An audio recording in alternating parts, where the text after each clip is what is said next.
Hello दोस्तों, मैं नितेश जांगेड़ एक बार फिर से बड़ेसरा डिफेंस एकेडमी के यूट्यूब चैनल पर आपका हार्दिक स्वागत करता हूं। पिछली क्लास में हमने पोषक तत्व में या न्यूट्रिशन एलिमेंट में एक टॉपिक पढ़ा था प्रोटीन का, जो हमारा कुछ उसके पार्ट रह गए थे, वो आज अपन कवर करेंगे। एक बार फिर से उनको थोड़ा सा दोहरा लेते हैं कि पिछली क्लास में हमने क्या क्या पढ़ा था। ठीक है, तो हमारा जो टॉपिक था पोषक तत्व का था, पोषक तत्व में हम पढ़ रहे थे प्रोटीन को। ठीक है, प्रोटीन क्या होता है, प्रोटीन के बारे में हमने पढ़ा था। देखिए, प्रोटीन जो है ये हमारे शरीर के लिए एक आवश्यक और शरीर की मांसपेशियों की वृद्धि करने वाला एक पोषक तत्व है। प्रोटीन की कमी से हमारे शरीर में कई सारी बीमारियां भी होती हैं और प्रोटीन के अभाव में कुपोषण के रोग होने की संभावना ज़्यादा होती है। कुपोषण की वजह से हमारी मांसपेशियां, सारे शरीर की मांसपेशी कमजोर रह जाती है। तो मांसपेशी की अगर बात करें तो वो अधिकतर प्रोटीन से ही बनी होती है। ठीक है, तो इसलिए हमारे शरीर में प्रोटीन की बहुत ज़रूरत होती है, रिक्रूटमेंट होती है, लेकिन ये ज़्यादा ऊर्जादायक पोषक तत्व तो नहीं होता, लेकिन फिर भी हमारे शरीर के लिए बहुत ज़रूरी एक पोषक तत्व है। तो पिछली क्लास में हम प्रोटीन के बारे में पढ़ रहे थे। एक बार कुछ प्रोटीन के ही तथ्य मैं दोहरा देता हूँ। देखिए, पिछली क्लास में हमने पढ़ा था प्रोटीन नाम जो है ये एक वैज्ञानिक है जे बर्जीलियस।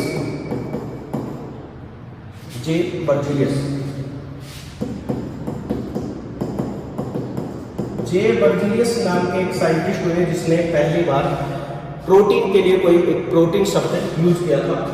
दूसरा पॉइंट हमने पढ़ा था कि इसकी खोज किसने करी थी। प्रोटीन की जो खोज है ये मुल्डर नाम के साइंटिस्ट ने करी है। मुल्डर नाम के एक वैज्ञानिक हुए जिसने प्रोटीन के बारे में सबसे पहले बताया था कि प्रोटीन एक पोषक तत्व होता है। नेक्स्ट हमने पढ़ा था कि प्रोटीन जो है ये अमीनो अम्लों के बहुलक होते हैं, या प्रोटीन क्या चीज होती है। तो हमने पढ़ा कि प्रोटीन जो है ये अमीनो अम्लों के बहुलक होते हैं। अमीनो अम्लों के बहुलक होते हैं, या हम कह सकते हैं polymer of amino acid. Polymer of amino acid जो होते हैं ये क्या कहलाते हैं, प्रोटीन कहलाते हैं। इसके बाद हमने पढ़ा था कि प्रोटीन जो है ये हमारे शरीर के लिए क्यों आवश्यक है, इनकी आवश्यकता हमारे शरीर में क्यों होती है। तो इनकी आवश्यकता या इनका रिक्रूटमेंट क्यों होता है, तो आप कहोगे इनकी रिक्रूटमेंट या आवश्यकता मांसपेशियों या शारीरिक विकास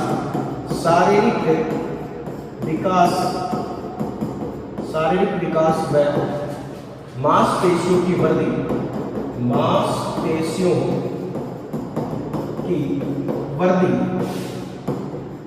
वृद्धि के लिए आवश्यक होता है।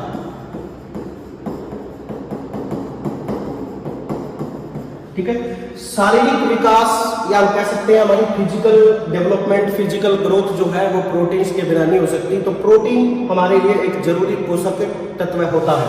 तो अभी तक हमने जाना इसका नाम, इसकी खोज और ये प्रोटीन होता क्या है और इसकी आवश्यकता हमारे शरीर में क्यों होती है। चलिए आगे देखते हैं। इसके अलावा आपने जाना था कि हमें 1 ग्राम प्रोटीन जो है, 1 ग्राम प्रोटीन खाने से, 1 ग्राम प्रोटीन लेने से हमें कितनी एनर्जी मिलती है। तो हमें 1 ग्राम प्रोटीन से लगभग 4.1 किलो कैलोरी एनर्जी मिलती है। 4.1 किलो कैलोरी एनर्जी हमें 1 ग्राम प्रोटीन खाने से मिल जाती है। और पर डे जितना प्रोटीन हमें लेना है या जितने प्रोटीन की हमें जरूरत होती है वो क्वांटिटी प्रोटीन के लिए होती है लगभग 70 ग्राम। तो हमें पर डे कितने प्रोटीन का रिक्रूटमेंट होता है, तो आप कहोगे 70 ग्राम प्रोटीन का पर डे रिक्रूटमेंट मिनिमम होता है। इसके बाद आगे हमने पढ़ा था कि प्रोटीन जो होते हैं, प्रोटीन इनका डाइजेशन कहाँ होता है। तो प्रोटीन का डाइजेशन जो है, इनका डाइजेशन स्टोमच में होता है। इनका डाइजेशन कहाँ होता है, स्टोमच में होता है। और इनका डाइजेशन करने वाला स्टोमच में गैस्ट्रिक जूस में पाया जाने वाला एक एंजाइम है जिसका नाम जिसका नाम पेप्सिन एंजाइम होता है, जिसका नाम पेप्सिन एंजाइम होता है। तो आपको कोई पूछे कि कौन सा एंजाइम प्रोटीन का डाइजेशन करता है, तो पेप्सिन करता है। और पेप्सिन जो है इसको प्रोटीन को, ठीक है, प्रोटीन को पेप्सिन एंजाइम किसमें ब्रेक डाउन कर देते हैं, तो आप कहोगे प्रोटीन को एमिनो एसिड में ब्रेक डाउन कर देते हैं, एमिनो एसिड में इसका ब्रेक डाउन हो जाता है, ठीक है। प्रोटीन हमारे शरीर के लिए एक सरल, या हम कह सकते हैं सरल पोषक तत्व होते हैं, जो आसानी से इनका पाचन हो जाता है। और इनका पाचन होता है तो आप क्या कहोगे, आमाशय में होता है। कौन सा एंजाइम करता है, तो आप कहोगे पेप्सिन एंजाइम इनका पाचन करता है। नेक्स्ट हमने पढ़े थे कि प्रोटीन की अगर हमारे शरीर में कमी होती है, प्रोटीन की कमी अगर हमारे शरीर में रहती है तो हमारे शरीर के अंदर दो बीमारियां हो जाती है। उसमें एक तो है कवासियो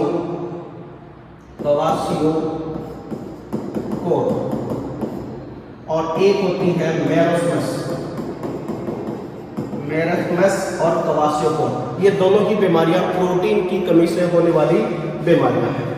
नेक्स्ट इसके बाद हमने पढ़े थे कि हमारे शरीर के कुछ भाग जो है वो भी प्रोटीन से बने होते हैं, जैसे कि हमारी मांसपेशी कौन से प्रोटीन से बनी होती है, मांसपेशी हमारी कौन से प्रोटीन से बनी होती है, क्या कहोगे केसिन या केसिन प्रोटीन से बनी होती है, ठीक है, केसिन प्रोटीन या मायोसिन प्रोटीन से बनी होती है। इनमें मायोसिन प्रोटीन भी पाया जाता है। केसिन प्रोटीन इनके विकास में सहायक होता है। इनके बाद हमने पढ़ा था कि हमारी अस्थियां जो है, अस्थि मतलब हड्डियां, बोन्स जो है ये कौन से ये प्रोटीन से बनी होती है, तो ये हमारे शरीर में ओसिन प्रोटीन से बनी होती है, ओसिन प्रोटीन से बनी होती है। नेक्स्ट नंबर 3, इसके अलावा हमारे शरीर में रक्त में पाए जाने वाले प्रोटीन कौन कौन से, रक्त का निर्माण करने वाले प्रोटीन कौन कौन से, तो फाइब्रिनोजन, इसके अलावा प्रोथ्रोम्बिन, इसके अलावा एल्ब्यूमिन, इसके अलावा ग्लोबुलिन प्रोटीन। ये सारे ही प्रोटीन हमारे रक्त के अंदर पाए जाते हैं। इसके अलावा एक प्रोटीन हमारा वर्णक प्रोटीन के रूप में भी पाया जाता है, जो हीमोग्लोबिन है। ये भी रक्त के अंदर ही पाया जाता है, हीमोग्लोबिन भी कहाँ पाया जाता है, तो रक्त में पाया जाने वाला एक प्रोटीन है। इसके अलावा हमारे शरीर में और भी कई सारे ऐसे भाग होते हैं जो प्रोटीन का निर्माण करते हैं, प्रोटीन से बने होते हैं। जैसे कि आपको पूछे कि हमारे यकृत में कौन से प्रोटीन पाए जाते हैं, तो यकृत में पाए जाने वाले भी प्रोथ्रोम्बिन व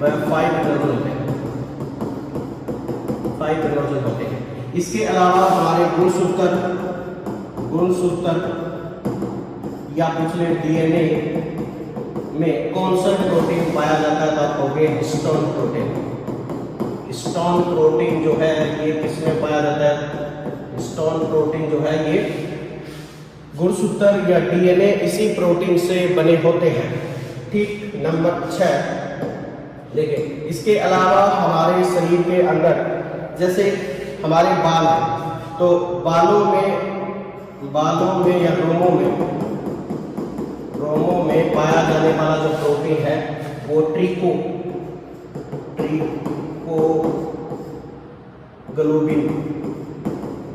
ट्रिकोग्लोबिन होता है। नेक्स्ट हमारे त्वचा पर काम करने वाला प्रोटीन केसिन व डर्मेटोग्लोबिन होता है। ये कुछ प्रोटीन है जो हमारे कौन से भागों में पाए जाते हैं, आप कहोगे त्वचा, बालों में, इन सब में पाए जाते हैं। नेक्स्ट हमारी मांसपेशियां कौन से प्रोटीन से बनी हमने पढ़ लिया। इसके अलावा उपास्थियां कौन से प्रोटीन से बनी होती हैं, तो उपास्थि या कार्टिलेज कार्टिलेज जो है ये कौन से प्रोटीन से बनी होती है? तो आप कहोगे कॉन्ड्रोसाइट। कॉन्ड्रोग्लोबिन इनका प्रोटीन है, कॉन्ड्रोसाइट इनकी कोशिकाएं होती है। कॉन्ड्रोग्लोबिन जो है इनके प्रोटीन होते हैं। ठीक है, इसी प्रकार से हमने इसके अलावा कुछ तथ्य पढ़े थे कि हमारे शरीर के अंदर बनने वाले प्रोटीन जो है अधिकतर राइबोसोम के अंदर बनते हैं। इनके अलावा रक्त हो गया, हमारी कोशिका के अंदर पाए जाने वाले प्रोटीन, आपको पूछ लेगी कोशिका में कौन कौन से प्रोटीन पाए जाते हैं, तो लगभग हमारे शरीर में सभी सरल प्रोटीन जो है वो कोशिका के अंदर पाए जाते हैं। उसमें सबसे ज़्यादा केसिन प्रोटीन और इसके अलावा हिस्टोन प्रोटीन की मात्रा होती है। हिस्टोन प्रोटीन की मात्रा होती है। नेक्स्ट 10 नंबर की हम बात कर लें तो कोशिका के अलावा हमारे ऊतकों का निर्माण भी किससे होता है? प्रोटीन से। या शरीर के अंगों का निर्माण भी किससे होता है? शरीर के अंगों का निर्माण भी प्रोटीन से होता है। तो अधिकतर हमारे अंग भी प्रोटीन से ही बने होते हैं, जिसमें से कुछ ऐसे भाग हैं जो स्पेशली किसी प्रोटीन के बने होंगे और कई सारे ऐसे हैं जो सरल, संयुग्मी और व्युत्पन्न तीनों से मिलकर या किसी दो से मिलकर बने हो सकते हैं। जैसे कि एक प्रोटीन होता है मायोग्लोबिन, ये हमारी मांसपेशियों में भी देखा जा सकता है। तो मांसपेशियों में ऊर्जा का संचरण करने हेतु कौन सा प्रोटीन काम करता है? तो आप कहोगे मायोग्लोबिन। जबकि मायोसिन प्रोटीन भी कहाँ पाया जाता है? मांसपेशियों में ही पाया जाता है। तो ये कुछ एग्जाम्पल है प्रोटीन के जो हमने पिछली क्लास में कुछ एग्जाम्पल पढ़े थे, आज और एक्स्ट्रा एग्जाम्पल देखे हैं। इनके अलावा आपको और क्या प्रोटीन में याद रखना है? तो प्रोटीन में इनके अलावा आप याद रखोगे कि प्रोटीन जो है, प्रोटीन हमारे शरीर का एक आवश्यक पोषक तत्व है। आवश्यक पोषक तत्व है जो हमारे शरीर की शारीरिक वृद्धि, शारीरिक मरम्मत के लिए भी काम करता है। तो आपको कहेंगे शारीरिक मरम्मत, ठीक है, शारीरिक मरम्मत करने वाला पोषक तत्व कौन सा होता है? तो जवाब होगा प्रोटीन। प्रोटीन क्या काम करता है? शारीरिक मरम्मत भी करता है। हमारे शरीर में होने वाली कोई टूट फूट या कोशिकाओं का विभाजन होना या ऊतकों का बनना या कैंसर होना, ये सब रिकवरी करने के लिए हमें प्रोटीन की ज़्यादा जरूरत होती है। इसके बाद और जो अगर हमें प्रोटीन में याद रखना है तो वो है प्रोटीन के स्रोत। प्रोटीन के स्रोत, प्रोटीन हमें कहाँ से प्राप्त होता है? तो प्रोटीन के स्रोतों की बात कर ले तो प्रोटीन दुनिया में सबसे ज़्यादा प्रोटीन किस में पाया जाता है? तो आप कहोगे शैवालों।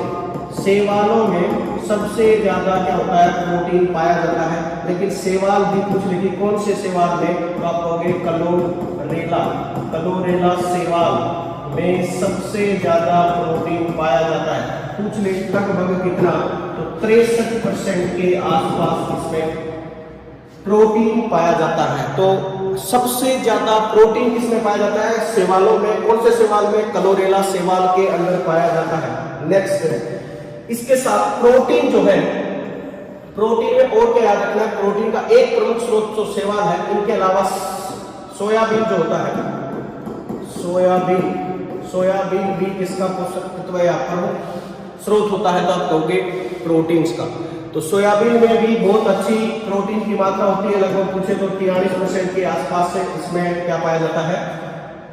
प्रोटीन पाया जाता है। नेक्स्ट कुछ और स्रोतों की बात कर ले तो एक स्रोत तो हमने समझा कि सबसे अच्छा स्रोत शैवाल है।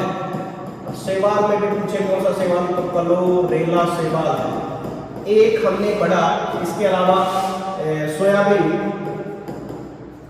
सोयाबीन जो है, सोयाबीन में भी अच्छी मात्रा होती है। इनके अलावा और क्या है जो प्रोटीन के अच्छे स्रोत होंगे? तो इनके अलावा आप कहोगे दाल, पत्तेदार सब्जियां, इनके अलावा अंकुरित अनाज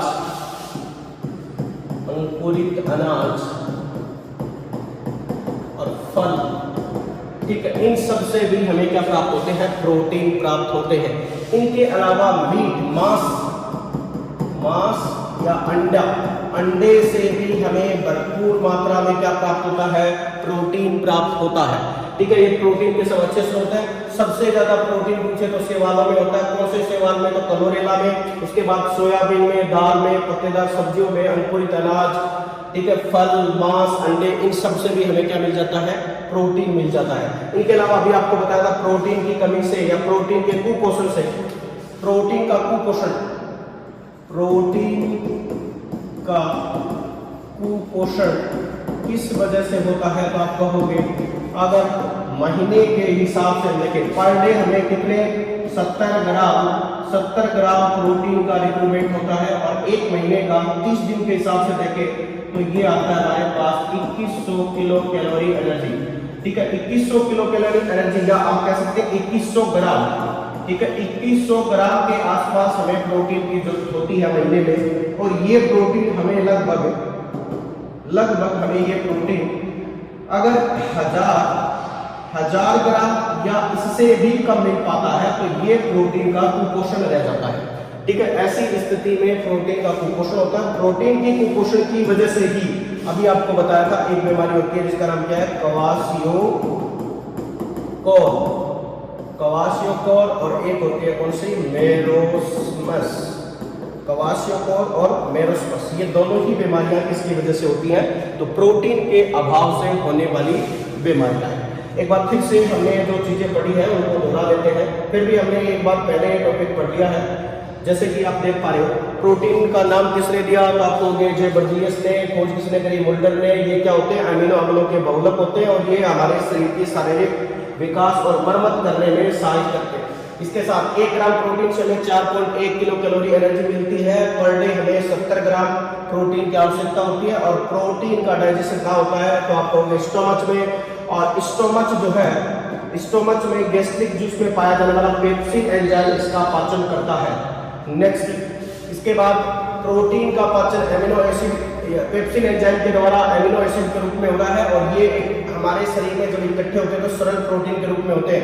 प्रोटीन की कमी से होने वाली बीमारियां क्वाशियोकोर और मेरोस्मस है। इसके साथ हमने पढ़े कि कौन कौन से अलग अलग अंगों में हमारे या अंगों का निर्माण कौन कौन से प्रोटीनों से होता है। इसके बाद आगे हमने पढ़ा कि प्रोटीन जो है ये हमारे शरीर का एक आवश्यक तत्व है, जो शरीर की मरम्मत करने का इसका मुख्य कार्य है, और इसके प्रोटीन के स्रोत पढ़ रहे थे, और स्रोतों में सबसे अच्छा स्रोत शैवाल में क्लोरेला, और सोयाबीन, दाल, पत्तेदार सब्जियां, अंकुरित अनाज, फल, मांस, प्रोटीन के कुपोषण से होने वाली बीमारियां हमने पढ़ी, क्वाशियोकोर और मेरोस्मस होता है। और लगभग एक महीने में हम 1000 ग्राम से भी कम प्रोटीन लेते हैं, तो प्रोटीन की कमी से कुपोषण या क्वाशियोकोर या मेरोस्मस रोग होने की संभावना रहती है। ठीक है, ये है हमारे प्रोटीन के कुछ पहलू। इसके साथ और क्या चीजें पोषक तत्व में बार बार एग्जाम में पूछी जाती है, तो इनके अलावा कार्बोहाइड्रेट के बारे में पूछा जाता है, प्रोटीन के बारे में पूछा जाता है, वसा के बारे में पूछा जाता है, विटामिन के बारे में पूछा जाता है। एक बात और नोटिस कर लेना कि हमारे शरीर की कोशिकाएं, ठीक है, हमारे शरीर की कोशिकाएं जो है ये खुद भी क्या करती हैं, प्रोटीन का निर्माण करती हैं। तो कोई कहते हैं कि प्रोटीन का निर्माण कोशिका में कहाँ होता है, कोशिका के अंदर कहाँ होता है, तो आप क्या कहोगे, कोशिका के अंदर एक कोशिकांग होता है जिसका नाम क्या है, राइबोसोम।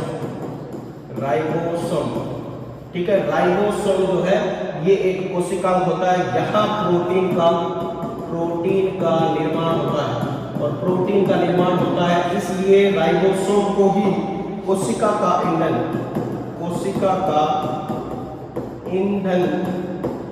कहा जाता है, कोशिका का ईंधन कहा जाता है।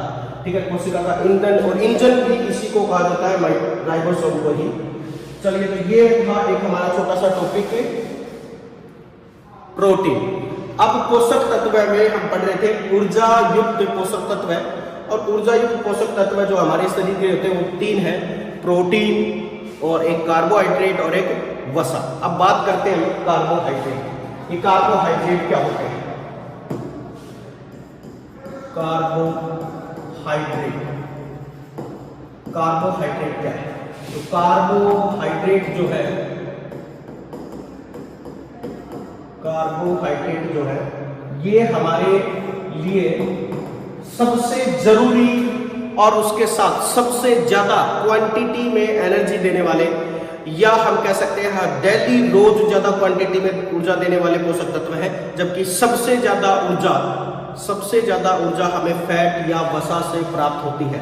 तो कार्बोहाइड्रेट जो है ये हमारे शरीर के लिए प्रतिदिन ज्यादा ऊर्जा देने वाला पोषक तत्व है, न कि सबसे ज्यादा ऊर्जा देने वाला। सबसे ज्यादा ऊर्जा हमें कहां से प्राप्त होती है, तो आप कहोगे फैट से या लिपिड से या वसा से प्राप्त होती है। देखिए सबसे ज्यादा ऊर्जा हमें कहां से मिलती है, तो आप कहोगे फैट से।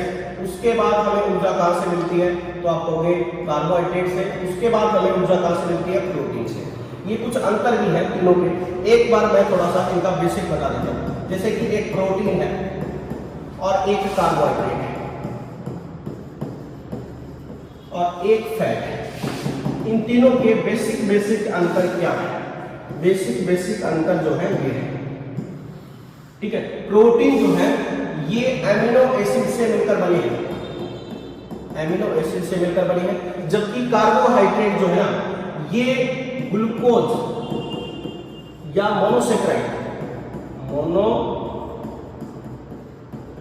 मोनोसेचराइड से मिलकर बने हैं। इसके अलावा फैट जो होते हैं ये फैटी एसिड से मिलकर बने हैं। फैटी एसिड या वसीय अम्ल से मिलकर बने होते हैं, ठीक। एक अंतर तो ये है, इनका फॉर्मेशन इनका किन से होता है। इसके अलावा ये जो है हमें ऊर्जा या एनर्जी, ये हमें लगभग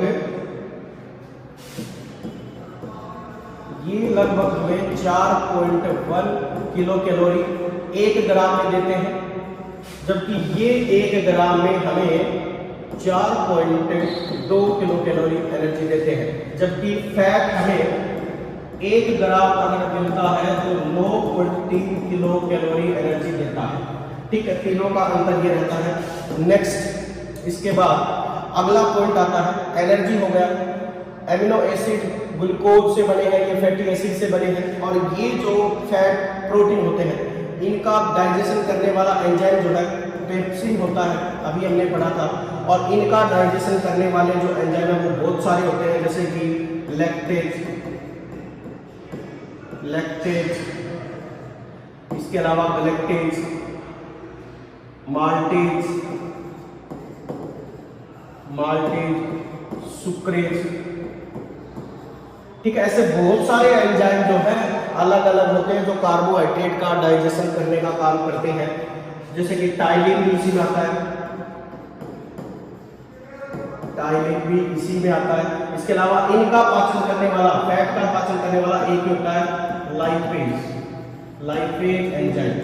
ये कुछ एंजाइम है जो इनका पाचन करने का काम करते हैं।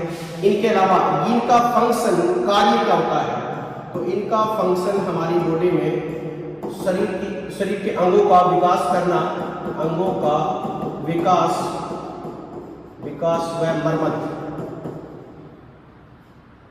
मरम्मत करना होता है। जबकि इनका काम मुख्य क्या होता है, कोशिकाओं को ऊर्जा उपलब्ध करवाना, कोशिकाओं को ऊर्जा उपलब्ध करवाना। इसके साथ ऊर्जा उपलब्ध करवाने के साथ कार्बोहाइड्रेट जो होते हैं, ऊर्जा उपलब्ध करवाने के साथ साथ कार्बोहाइड्रेट हमारे शरीर की उपापचयी या मेटाबॉलिक क्रियाओं का संतुलन भी बनाते हैं, ठीक है। ऐसे ही अगर हम बात कर ले फैट की, तो फैट क्या काम करता है, तो फैट जो होता है ये हमारे शरीर में अतिरिक्त ऊर्जा, संचित ऊर्जा को बनाता है, संचित ऊर्जा बनाने का काम करता है। इसके द्वारा बनी हुई ऊर्जा स्टोरेज एनर्जी होती है, क्विक तरीके से काम आने वाली ऊर्जा नहीं होती। क्विक तरीके से काम आने वाली ऊर्जा या त्वरित ऊर्जा के रूप में बनती है वो कार्बोहाइड्रेट की होती है, जबकि फैट और प्रोटीन से बनने वाली एनर्जी जो होती है संचित ऊर्जा हो सकती है। लेकिन इससे बनी ऊर्जा हमारे शरीर के अंगों का विकास और मरम्मत करने में क्या होती है, सहायक होती है, ठीक है। नेक्स्ट बात करें कार्बोहाइड्रेट जो है, इसके बेसिक तथ्यों की हम बात करें थे। तो कार्बोहाइड्रेट जो है, कार्बोहाइड्रेट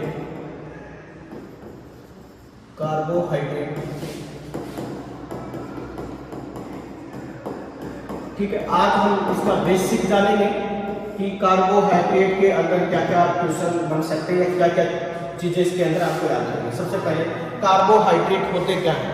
तो कार्बोहाइड्रेट किसे कहते हैं? कहोगे ऐसे यौगिक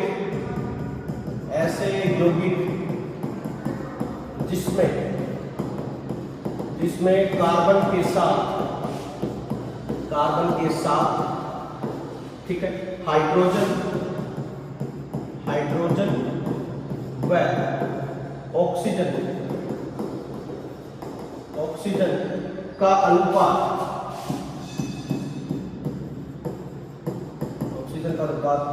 2:1 होता है।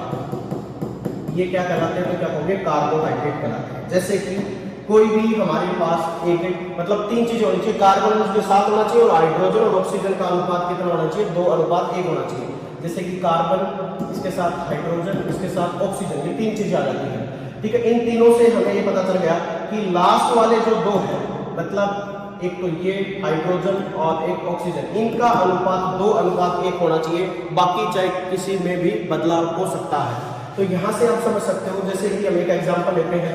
ठीक है, यहाँ कार्बोहाइड्रेट का क्या है? इसका कोई रोल नहीं है, इसका कोई फिक्स नहीं है कि इन दोनों का रेशियो फिक्स आना जरूरी है। ये ही एक फॉर्मेट हमारे यहाँ काम का है, तो समझोगे। जैसे कि ग्लूकोज का फॉर्मूला C6H का O6 है, तो यहाँ अगर इनका रेशियो देखें तो 1, 2, 1 मतलब 1:2:1 आता है। तो इसका मतलब ये एक कार्बोहाइड्रेट है। ठीक है, लेकिन हमें तो सिर्फ लास्ट वाले ही देखने हैं। ठीक है, हाइड्रोजन और ऑक्सीजन को ही देखना है, कार्बन के अनुपातों को नहीं देखना है। जैसे कि एक एग्जांपल लेते हैं, वो हमें अच्छे से इस चीज को समझाएगा। दूसरा हमारा एग्जांपल है जैसे कि सुक्रोज का जो फॉर्मूला है वो होता है C12H22O11।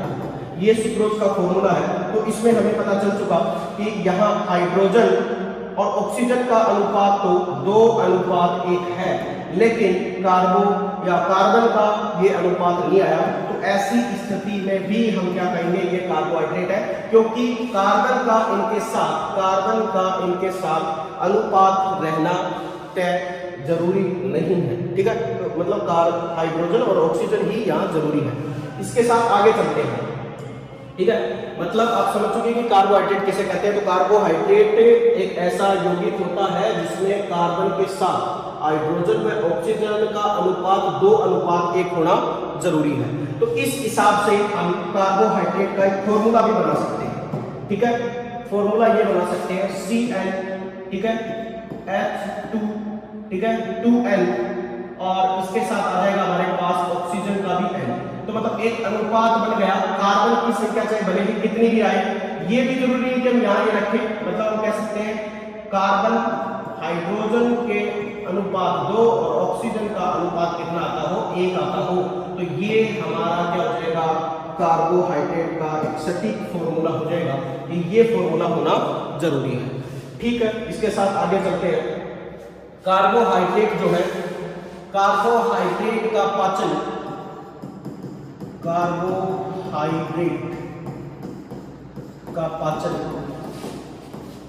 होता है? आपसे कोई पूछे कार्बोहाइड्रेट का पाचन कहाँ होता है? क्या कहोगे? छोटी आंत में होता है। छोटी आंत या स्मॉल इंटेस्टाइन। छोटी आंत या स्मॉल इंटेस्टाइन में इसका पाचन होता है। और 1 ग्राम अगर आपने कार्बोहाइड्रेट लिया है, 1 ग्राम कार्बोहाइड्रेट अगर आपने लिया है, तो आपको कितनी एनर्जी मिलेगी? तो आप कहोगे 4.1 किलो कैलोरी एनर्जी मिलती है। 4.1 किलो कैलोरी एनर्जी हमें मिलती है। नेक्स्ट, अगर आपको पूछे कि पर डे कार्बोहाइड्रेट की जरूरत कितनी होती है, पर डे हमें कितना कार्बोहाइड्रेट लेना जरूरी है, तो आप कहोगे 350 ग्राम। और ये ही ऐसा पोषक तत्व है जो दिन में सबसे ज्यादा क्वांटिटी में लिया जाता है। इसके साथ और अगर हमें पूछे कि कार्बोहाइड्रेट जो है ये हमें कहाँ से प्राप्त होता है, तो इसके स्रोत क्या है, तो कार्बोहाइड्रेट के स्रोतों की अगर बात कर लें तो कार्बोहाइड्रेट हमें मुख्यतः अनाजों से, शहद से, ठीक है, अनाजों से, शहद से, इसके अलावा फलों से, सब्जियों से भी मिलता है कुछ मात्रा में, सब्जियों से, कुछ मात्रा में दालों से भी मिलता है। ठीक है, मुख्यतः इसके प्रमुख स्रोत जो है वो क्या है, अनाज होते हैं। ठीक है, अंकुरित अनाजों में पर्याप्त मात्रा में कार्बोहाइड्रेट होता है। इसके अलावा अब बात करते हैं, कार्बोहाइड्रेट जो है ये 3 प्रकार का होता है। कार्बोहाइड्रेट जो है,